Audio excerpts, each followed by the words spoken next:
We're talking about Mark Menzies on the show tonight, and I know that you've written to the chair of the Conservative Party about the allegations and how they've handled it. What have you said? Well, these are bizarre and troubling allegations, and I've called on the Conservative Party to be really clear about when they heard about these allegations, what action they took, if any. It sounds like they heard about them right back in January and nothing was done until now. Also, whether they believe that campaign funding rules could have been broken, the legislation that's within the Fraud Act and so-called PPERIS, the Political Parties, Elections and Referendums Act, whether that was also introduced through what has taken place. And really here, I think there are very big questions for Rishi Sunak and the Conservatives to answer.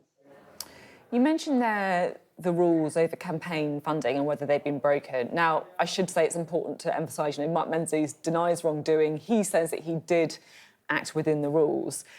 Is there a wider issue here about how local party money can be used? So, I think it's quite common, isn't it, for MPs to set up, a local business group, because then you don't have to declare who's making the donations until they reach a certain threshold. I mean, should the rules themselves be looked at to make them more transparent?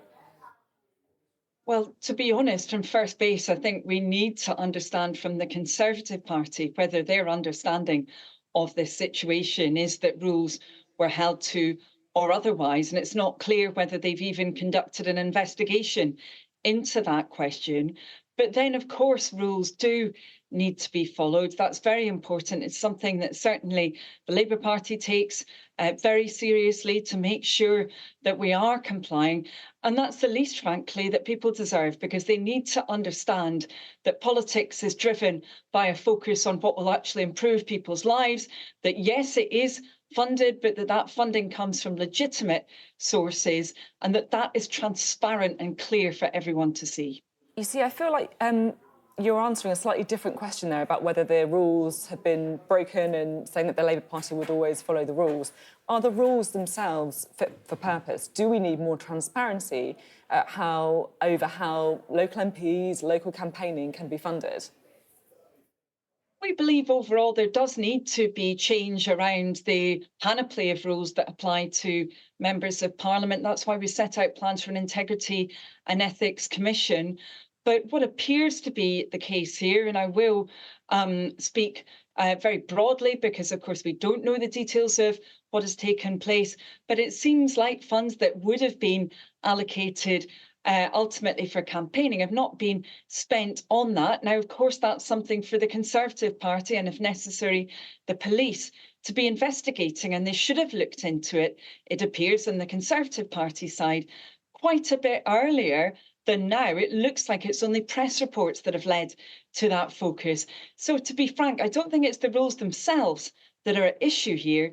I do think what's at issue is whether the Conservative Party, and particularly Rishi Sunak, has a grip on what his MPs are doing, and if there are problems, whether he's willing to actually deal with them. Keir Starmer has been willing to take action when there have been issues with behaviour in the Labour Party. He's got a grip on it, working with me as party chair and David Evans as General Secretary. We've not seen the same, I'm afraid, from Rishi Sunak and the Conservatives. Just taking a step back, because the backdrop to this is that we've seen a number of MPs suspended pending investigation, some standing down and forcing by-elections because of wrongdoing.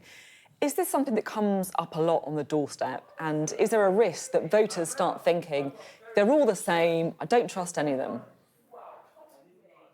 Well, of course, there's that risk, and it's deeply concerning that we've seen so many different instances of this. In fact, this is a time when we've seen two MPs who've effectively sacked themselves in just 2 weeks, standing down from the Conservative Party. We've got a by-election, of course, in Blackpool because of a Conservative MP who's accused of cash for questions, and that comes after so many different cases. And I think it is deeply concerning that because of this lack of grip on the situation from Rishi Sunak. I'm just going to come in because I'm trying to ask, broad questions about the conduct of our MPs. And yes, I absolutely acknowledge there's been a number of Conservative MPs, just one person we're talking about tonight, but a number of Conservative MPs suspended, forcing by-elections. But there have been cases in the Labour Party as well, right? You'll accept that too. Geraint Davis, for example, suspended after allegations of sexual harassment, which he denies. Nick Brown, mysterious complaint, we don't know what. He's now standing down as a Labour MP. Generally, is there a disillusionment among the public, and do all of our MPs need to do a bit better? Well, if I may, actually, those cases and a number of other ones, without going into any detail, I would say that they demonstrate that the Labour Party takes such issues very seriously, that any member of the Labour Party, if their behaviour has not been in line with our standards, that action will actually be taken in relation to them. That is absolutely critical for Keir Starmer and for the Labour Party as a whole. And of course, investigations may lead to a member of Parliament being found not to have done anything wrong, but the Labour Party has made sure that investigations take place, that they're thorough, and that we've got a clear complaint system. And that is a difference. And am I frustrated about this situation? Yes, because I think many people will just view all politicians in the same bracket. They will believe that political parties as a whole are not getting a grip on these issues, when actually the Labour Party's worked hard. Now, we haven't always dealt with this properly in the past. We'd be the first to acknowledge that, but we've worked hard to set our own ship in order. And sadly, we've just not seen that from the Conservatives. And that is a big problem for all politicians.